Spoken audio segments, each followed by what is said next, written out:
Nelson Mandela disait: «Je ne perds jamais. Soit je gagne, soit j'apprends». Aujourd'hui, dans cette vidéo, je vais te parler des vertus de l'échec. Mais déjà, pour commencer, qu'est-ce qu'un échec en fait?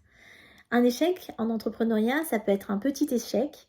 Par exemple, pour moi, ça peut être quand j'essaye de échanger avec un prospect et qu'il ne devient pas client, alors que franchement, je pense que je pourrais vraiment l'aider et que ça pourrait être vraiment super comme accompagnement. Et puis, ça peut être aussi justement quand je propose un programme de coaching. Alors ça, c'est peut-être je dirais un échec plus conséquent parce que ça me prend plus d'énergie. Un programme de coaching que je propose, un lancement génial et que finalement, à l'arrivée, il n'y a personne. Ça, ce sont deux échecs. Ça peut être aussi un échec plus personnel ou plus relationnel, par exemple quand j'ai pu travailler avec un partenaire et que cette personne n'a pas tenu ses engagements. Dans ces trois cas, il s'agit bien d'un échec. Alors l'échec, c'est sûr, c'est pas quelque chose de facile à vivre intérieurement, émotionnellement, on va pas se mentir. Et en même temps, moi j'ai envie de te dire une chose aussi par rapport à ça, c'est que si tu échoues, si tu vis des échecs, eh bien c'est que tu es vraiment en action. C'est que tu es en train d'accomplir des choses dans ta vie. Les personnes qui ne font rien sont celles qui n'ont jamais d'échecs. Donc si tu entreprends des choses, forcément tu vas en avoir des échecs et c'est normal. Donc quelque part déjà tu peux peut-être déjà te féliciter parce que si tu vis un échec actuellement, c'est que tu as essayé des choses, c'est que tu tentes, c'est que tu crées, c'est que tu prends des risques et ça pour le coup c'est vraiment génial. Et ça vaut le coup de s'auto-congratuler pour ça. La deuxième chose évidemment c'est ce qu'on dit, c'est soit je réussis, je gagne, soit j'apprends. Et dans le apprendre par exemple, c'est vraiment comment est-ce que tu vas réussir à tirer des leçons de cet échec.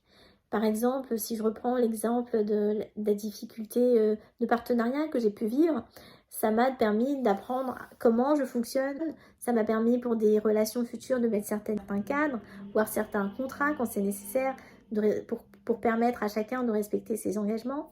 Bref, tu peux apprendre de tes erreurs et les fois d'après, eh bien, tu pourras vraiment mettre en place des actions pour ne plus répéter les mêmes erreurs. Et enfin, troisième point, toujours est-il que pour faire cela, il faut vraiment prendre le temps. Il faut vraiment que tu prennes du temps pour te poser, analyser, faire la rétrospective de qu'est-ce qui s'est passé. Qu'est-ce qui s'est passé par rapport au projet, qu'est-ce qui s'est passé par rapport à moi-même, qu'est-ce qui s'est passé par rapport au contexte, par rapport aux autres. Vraiment une analyse fine pour pouvoir tirer les conséquences, les réflexions de cet échec. Et c'est pas toujours facile de faire ça et on ne prend pas suffisamment le temps de le faire. Donc c'est quelque chose que je t'encourage vraiment à faire quand tu es dans un échec ou juste après un échec, quand tu as un peu ressorti la tête de l'eau, de prendre le temps de considérer cet échec et de se dire qu'est-ce que je vais tirer comme leçon de ça.